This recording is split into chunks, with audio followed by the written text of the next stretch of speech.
Good afternoon. My name is Will Alton. Thank you for joining us for this event.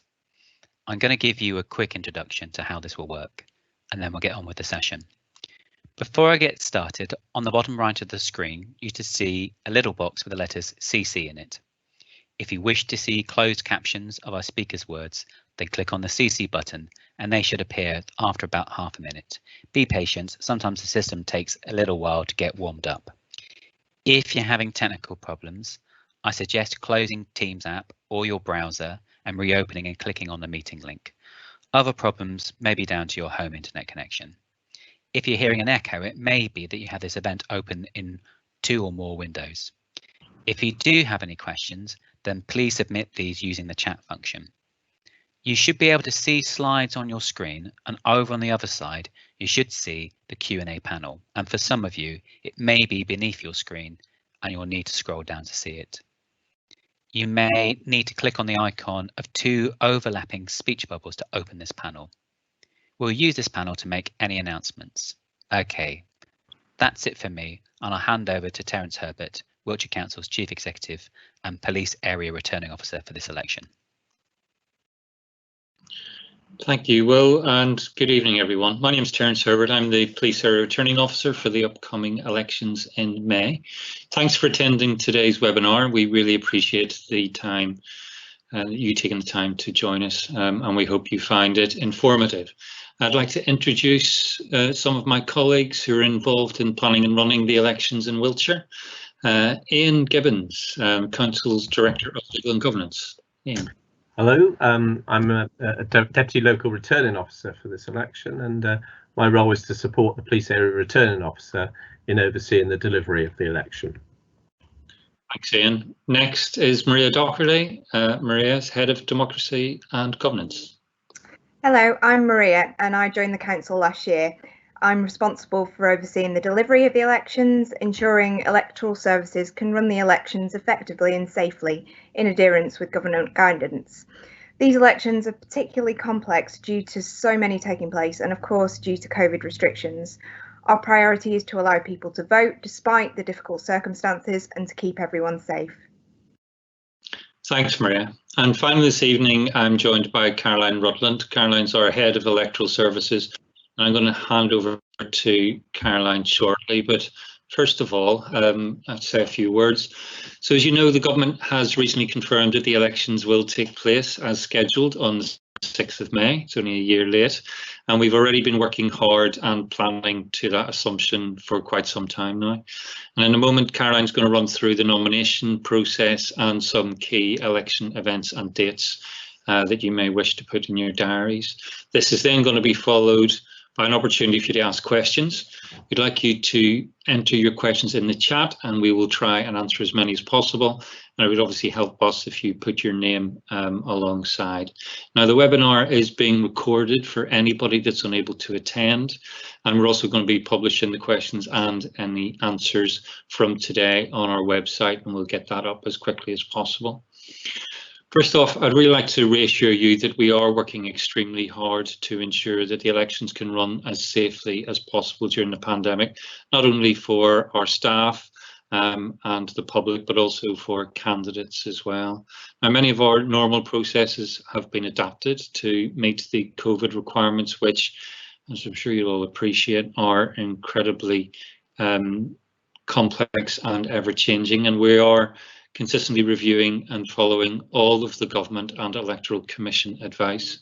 This week, the Prime Minister announced that the government will be amending regulations around the election, which we expect is to it will enable a broader range of campaign-related activity, and that will be from the 8th of March. Now, we're still waiting further detail on what this means, and we'll continue to keep you updated.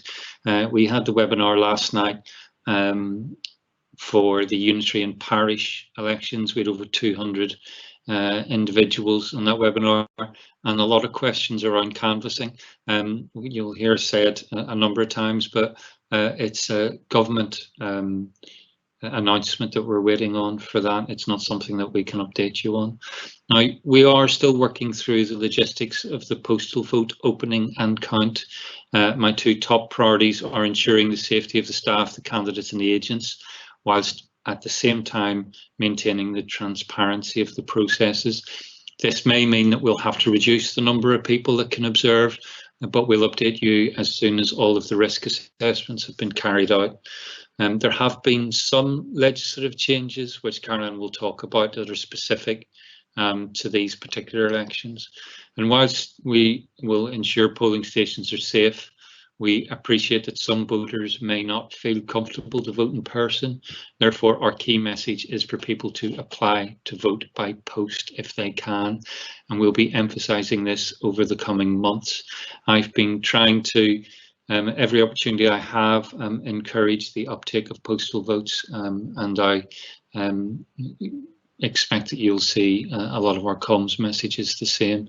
Now, for those of you who've been involved in elections before and have experience of elections, you will be used to them being run in a certain way. Now, we are not going to be able to run the elections as they have been in the past, and that's purely because of COVID. We will, however, be communicating with you throughout, engaging with you, telling you what the plans are. We had a session, Police Area Returning Officer webinar on Monday, which Maria, Caroline and I attended. It was actually on Tuesday. And a lot of planning is going into the Paro elections, and we are, you should be comforted to hear that the Cabinet Office and the Electoral Commission and the AEA are all not just satisfied but pleased with the amount of planning that we've put into it. We are the smallest Paro election area in the country, but we still have the same logistical challenges to deliver a safe election, which I know all of you wish as well. So with that, I'm going to hand over to Caroline, who's going to go through the presentation, and then we'll take Q&A. Thank you, Terence. Good afternoon, everybody. Okay, so to start, I thought it'd be worthwhile explaining the main roles in the election process. So a Police Area Returning Officer, or PARO, is appointed for each police authority area, and they have overall responsibility for the conduct of the election. Wiltshire Police Authority covers the local authorities of Wiltshire Council and Swindon Borough Council. The PARO is Terence Herbert. Each local authority has a designated local returning officer, or LRO, who is responsible for the administration of the elections within their own area. So for Wiltshire Council, the LRO is Terence Herbert, and for Swindon Borough Council, it's Susie Kemp. Next slide, please. We then move to the electoral registration side of things, and there is an electoral registration officer that's appointed for each local authority who's responsible for maintaining the electoral register and absent votes lists. Now, absent votes is the terminology used for postal or proxy voting. For Wiltshire Council, the ERO is Terence Herbert, and Swindon Borough Council is Susie Kemp. Next slide, please. So, Wiltshire Council and Swindon Borough Council will be running many elections on the 6th of May. Police and Crime Commissioner, Wiltshire Council Unitary Divisions and Swindon Borough Council ward elections, Town and Parish Council elections and neighbourhood planning referendums, as illustrated on this slide. You will also see from the slide the comparison of the electorate between the two authorities and the current number of electors that have a postal vote. Next slide, please. This slide provides the dates for the statutory election timetable, which is also available on our website and the Electoral Commission. Now, the latest date that the PARO can publish the notice of election is the 29th of March. However, you will notice from this timetable on this slide that we're publishing the notice of election earlier on the 11th of March 2021.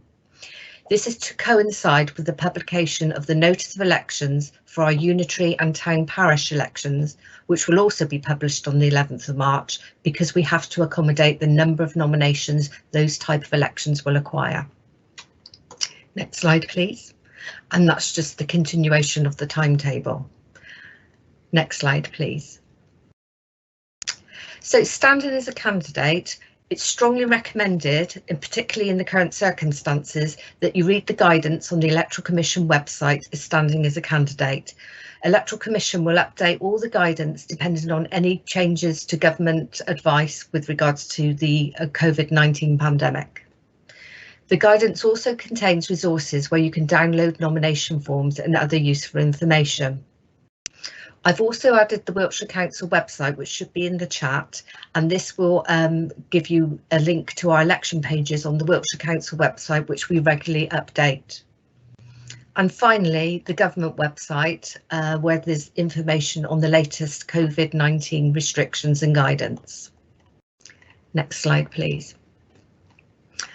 I wanted to go through some common queries that we often receive with regards to nominations. Qualifications and disqualifications for standing as a candidate. These are listed in the Electoral Commission guidance, and it is for you, not the Paro or his staff, to decide if you are eligible to stand. If you have any doubts, you must seek your own legal advice. Commonly used names. The nomination paper requires you to enter your name in full. There is an option to enter a commonly used name if you are known by another name. For example, if your name is Andrew, you may be known as Andy. It is the commonly used name that will appear on the ballot paper and statutory election notices. Please read the Electoral Commission guidance carefully, as this explains this in more detail. Again, the Paro and his staff are unable to advise. And with regards to subscribers, these are the people that sign your nomination paper to support you standing as a candidate. It is important that the people that sign are already registered as an elector and are listed on the 1st of March electoral register. I will elaborate further on this at a later slide. For the home address form, you can choose not to have your home address published on statutory election notices. If you choose this, you must complete part 2 of the form of the home address form as well, and provide the name of the electoral area in which you are registered to vote. So you could either use your borough ward, electoral division or constituency. With regards to the nomination form itself, the name and description must be completed before you obtain your signatures. And for descriptions, they can either be a political party description, the word independent, or it must be left blank. Next slide, please. The deadline to submit nomination papers is 4 p.m. on the 8th of April. Any received after this date and time will not be accepted under any circumstances. A complete nomination consists of the nomination form, the home address form, and the consent to nomination. If you are standing on behalf of the political party, you must also submit a certificate authorising the use of the party name or their registered description that will appear on the ballot paper. The party name and description must be one that is registered with the Electoral Commission. As a party candidate, you can also complete the request to use one of the party's emblems, and that will appear on the ballot paper. This emblem again must be registered with the Electoral Commission, and if the political party has more than one emblem, we will ask you to confirm which one you wish to use. Next slide, please. So nomination papers must be hand delivered, and they can be delivered by yourself, your election agent, your proposer or your seconder on your nomination form.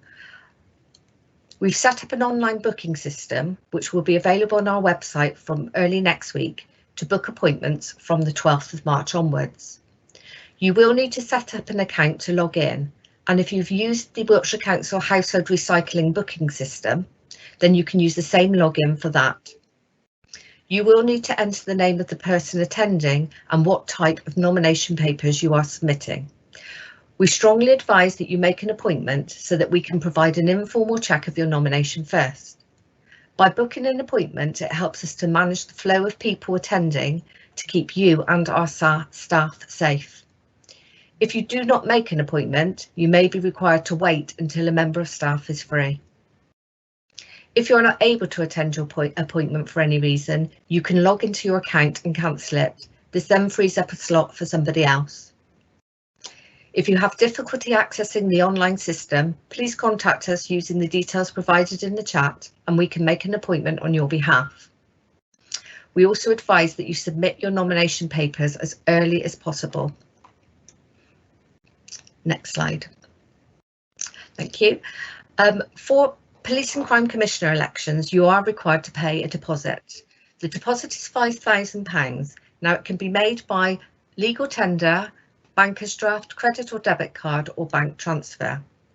In the current climate, we would prefer that you make the payments electronically or by credit card. However, if you do wish to deposit cash, we will only accept that at County Hall reception. When it comes to the count itself, if you obtain at least 5% of the valid first preference votes, your deposit will be returned to you. Next slide, please. So you may already be aware, but the number of subscribers, that's the people who support and sign your nomination for the police elections, have been reduced from 100 to 4 for the Wiltshire police area. This is a temporary change to the legislation in light of the COVID-19 pandemic. The 4 signatories may come wholly from the Wiltshire Council Electoral Register or Swindon Borough Council Electoral Register, or it can be a combination from both registers. The forms are currently being updated by the Electoral Commission and they should be on their website in the next few days. Please make sure your subscribers are aware that once they've signed the nomination paper and it has been formally submitted and accepted by the PARO, they cannot withdraw their details. You will need the poll numbers for the subscribers signing your nomination form.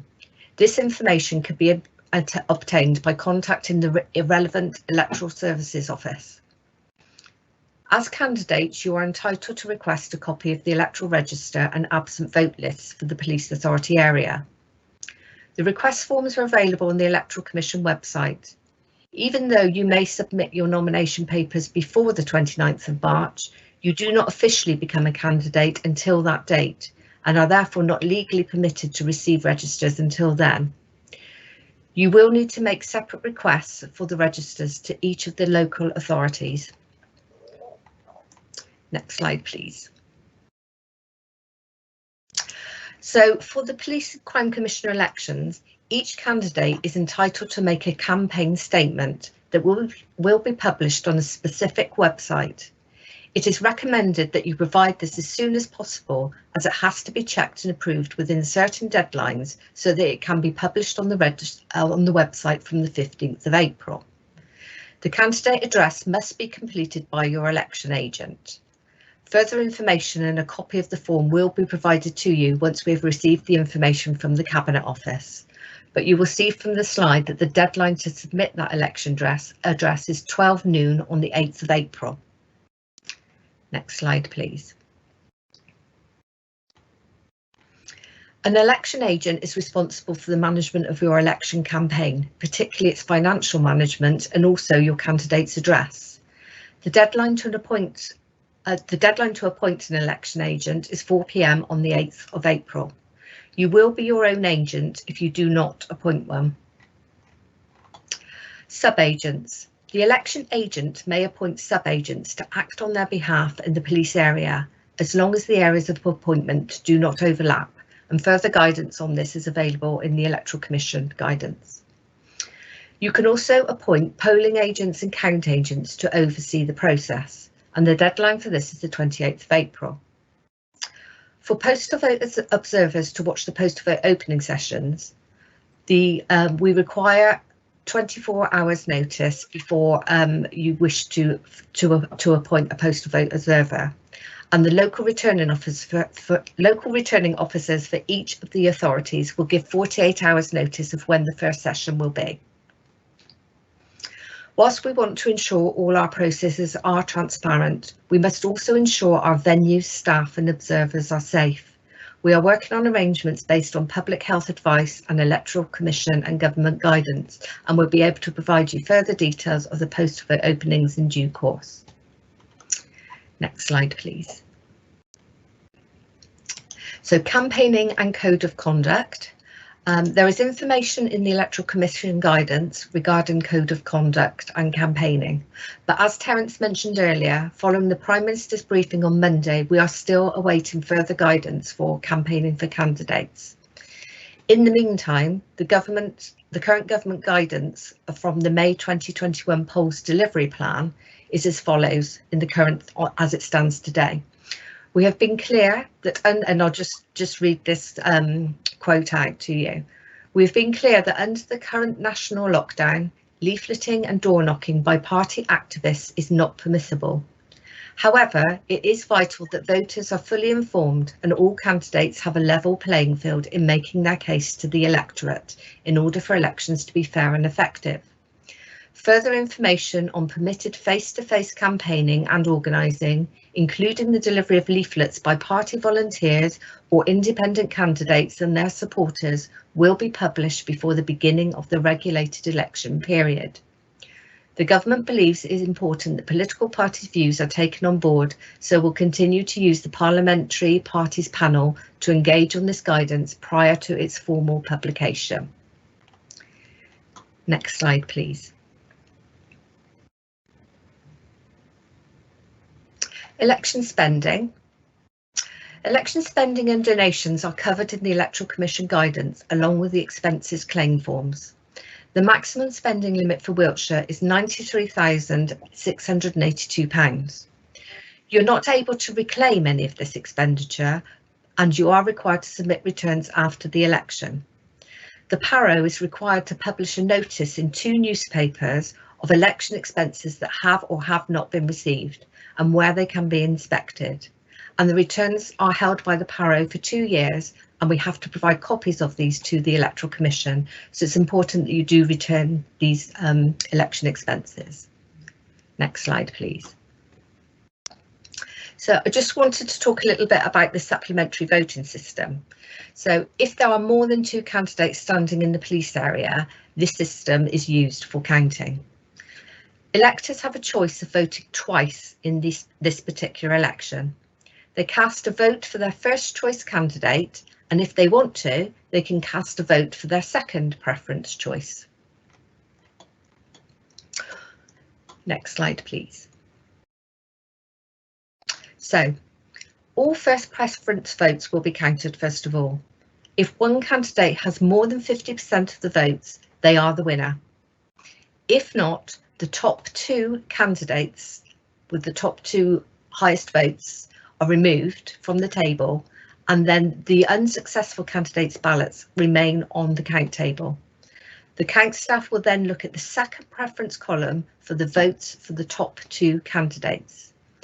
These votes are added to the votes from the first round, and the winner is the candidate with the most votes overall. Next slide, please. So verification and the count. Ballot boxes will be delivered to 3 count venues on Thursday the 6th of May after close of poll, 10 p.m. for the Wiltshire area, and also there'll be a separate delivery to Swindon as well. For the Swindon area, verification will take place on Thursday night after 10 p.m. Local figures will be communicated to the Paro in Trowbridge. Once all the votes have been verified in Swindon, they will be placed in secure receptacles and transported to 5 Rivers Leisure Centre in Salisbury and securely stored until Monday the 10th of May. For the Wiltshire Council area, we will be having 2 final post vote openings on the evening of the count, 6 p.m. and 10 p.m, where we will open the post votes handed in at polling stations. The post vote sessions will only verify the validity of the elector's signature and date of birth, and then the ballot papers will be locked away for verifying the next day.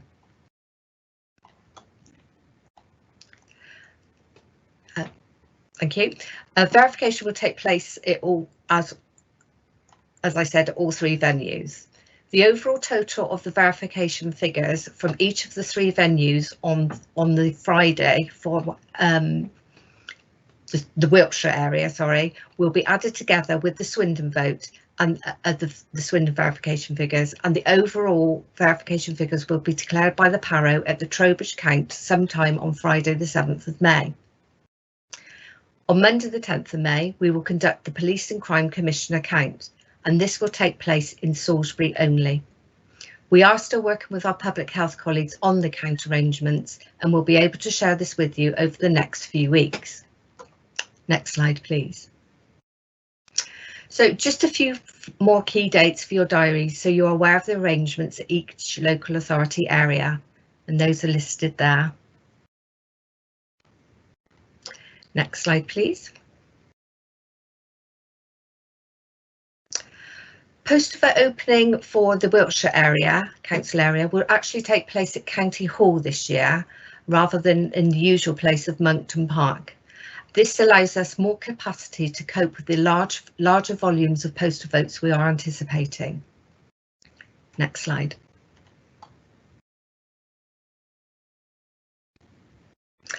So COVID arrangements, we are, as I say, we're working with colleagues and adhering to Government and Electoral Commission guidance to ensure that all our venues are safe for candidates, electors and our staff. Some of the election processes will be different, as Terence has already mentioned, because we are working in a pandemic. However, at this stage, we will ensure that everything is transparent and safe. There may be limited access to postal vote opening and counts, but once we have finalised the arrangements and assessed the risk, we will inform you of the process. Next slide, please. Thank you. And finally, this is the contact information for both Wiltshire and Swindon electoral services. And now I will hand you back to Terence. Thank you, Caroline. Right, I hope you all found that informative, and we're now going to the Q&A. Thanks, Caroline. So, Will, I think we have a few questions coming through. Yes, we've had one question. I'm just going to skip back through the slides, Caroline, if that's okay. Someone asked, could we elaborate a bit on the dates that we showed a bit earlier on? So I'm just going to go back to slides 8 and 9. Just bear with me a second. And I think it also, we have posted in the chat where people can get this information, but it'd be useful if we could just talk about that, elaborate that now, if that's okay, Caroline.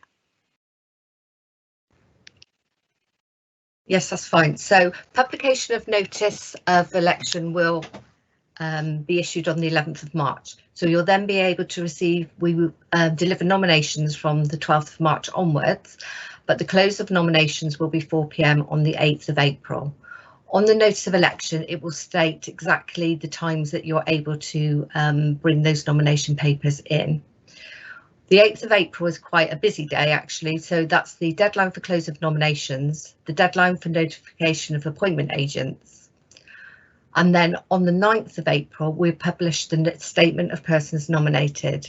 Now, this is the details of who is actually going to stand in the Police and Crime Commissioner elections. For electors that are not already registered to vote or have moved recently and want to register to vote, the deadline for that is midnight on the 19th of April. And the deadline for new postal vote applications or changes to existing postal or proxy applications is 5 p.m. on the 20th of April. Thank you. I'll just go on to the next slide now. Okay. Deadline for applications for new proxy votes are 5 p.m. on the 27th of April. And we will publish the notice of poll and the situation of polling stations no later than the 27th of April. And then the appointment of subject agents, counting and polling agents is the 28th of April. Deadline to apply for an emergency proxy vote is 5 p.m. on the 6th of May. For emergency proxy votes and general proxy votes, the government has currently laid draft legislation to change proxy voting, so that the reasons for proxy voting, so that COVID-19 situations can be included in that. We're not aware of the information yet, but we will share it with you once we have the full details. And if anybody wants to apply for OFS a lost or spoilt postal vote ballot paper, they must do so before 5 p.m. on the 6th of May. The alterations to register to correct a clerical error. This is where there's been an error made and somebody should be registered and they're not listed on the register in the polling station, is 9 p.m. on the 6th of May. And the return of election expenses to the PARO is after 70 days after the day of the result, the election of the result is declared. Sorry. That's great. Thank you, Caroline. And Terence, just as I kind of skip through to that question slide, can I ask you why has Wiltshire Council introduced a booking system to make appointments for nominees? Okay, so thanks, Will. As you know, there are social distancing requirements because of COVID-19 in all aspects of our lives. And the receipt of nominations is no different.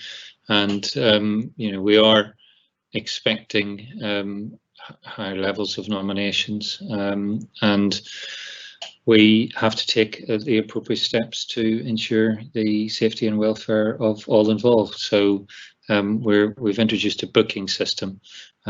This is the PARO election, as well as the PCC election, rather, as well as the unitary and parish elections in Wiltshire, make us one of the largest, one of the biggest elections in the country in May. So that's why we've introduced the booking system.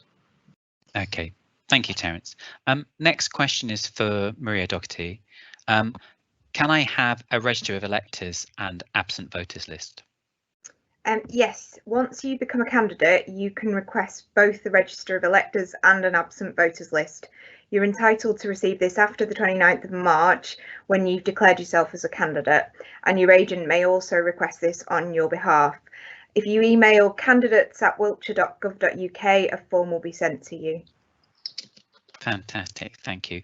And just to answer a question that's been posted in the chat, someone asked if we will be able to email the slides around, and my understanding is that the answer is yes to that. I'll ask the next question to Ian Gibbons. When will we know the other candidates who will be standing? The statement of persons nominated has to be published no later than 4 p.m. on Friday, the 9th of April 2021. And those details will be published on the Wiltshire Council website at wiltshire.gov.uk elections 2021. Thank you very much, Ian. Next question to Caroline. What is the, actually we talked about the date for postal vote applications, but could you just clarify that for me? Yes, of course. So the deadline for people to register for a postal vote is 5 p.m. on Tuesday, the 20th of April, and the deadline, just for information for people who want to register to vote, is midnight on Monday the 19th of April. Great. And when will postal votes be posted?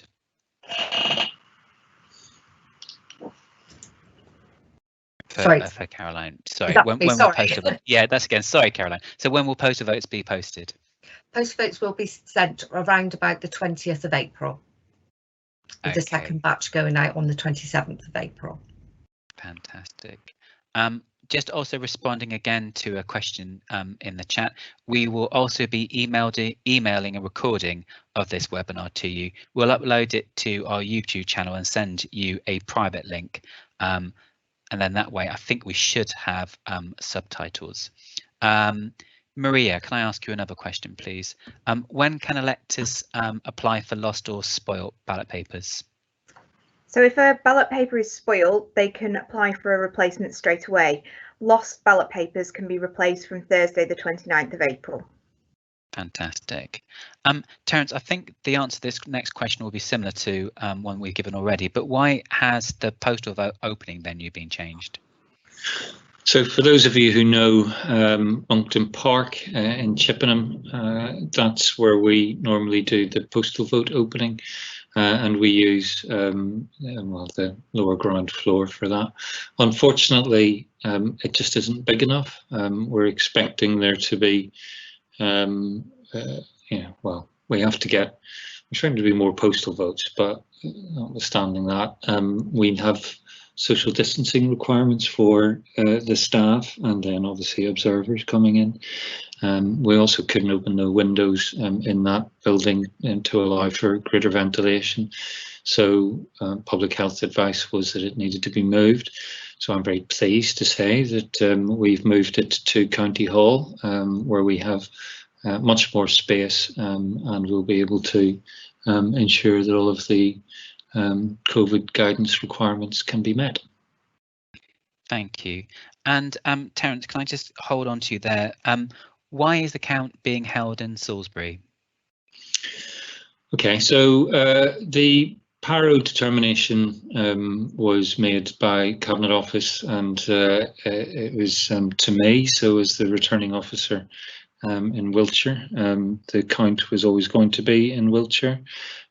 We need a venue which is big enough to cope with the new requirements, and Five Rivers in Salisbury is the largest venue available.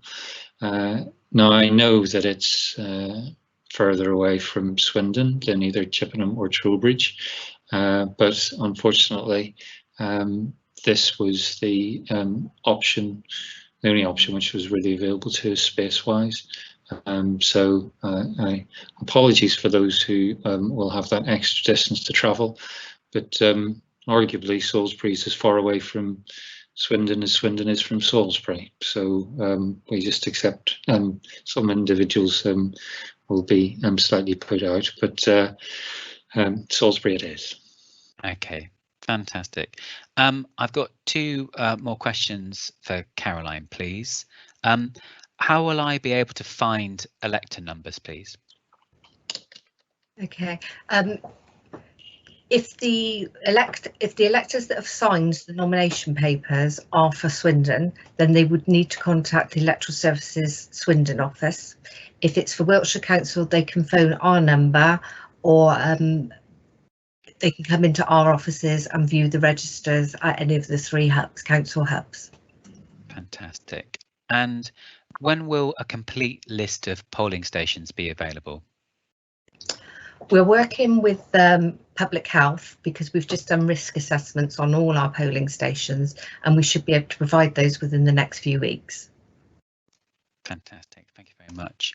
I think we may be coming to the end of our questions, and I think the last two might be for Ian Gibbons. Ian, can postal votes be handed into a different local authority area? No, postal votes have to be handed into the local authority area where they were issued. Okay, thank you very much. And do election expenses have to be provided in a specific format, Ian? I think it's a matter to, it should be included in the Electoral Commission guidance, and so if you refer to that guidance, and there's a link to that on our website and on this chat. Thank you. Thank you very much, Ian. Terence, I think might be the very last question, just coming hot off the press. What time will the count on the 10th of May start, please, if we know? So the count on the 10th of May, Monday the 10th of May, will start at 10 AM. It'll be the final count of what is going to be a very long weekend. So apologies that it's on the Monday, but that's hopefully we'll have the count finished mid-afternoon. Fantastic. I think, unless there are any more coming through on the chat, that might be our last question. So, Terence, I'm going to hand back to you for any final comments. Okay, so I hope you find this useful. Any questions, if there were any questions that we didn't get to, but really feel free to email them to candidates@wiltshire.gov.uk. That's candidates@wiltshire.gov.uk, and we'll get back to you as quickly as possible. No queries too small. We will get your question answered as quickly as possible, and feel free to give us any feedback about the webinar, and I look forward to speaking to you all between now and May the 10th probably. So good evening from me and the team, and yeah, look after yourselves. Bye bye.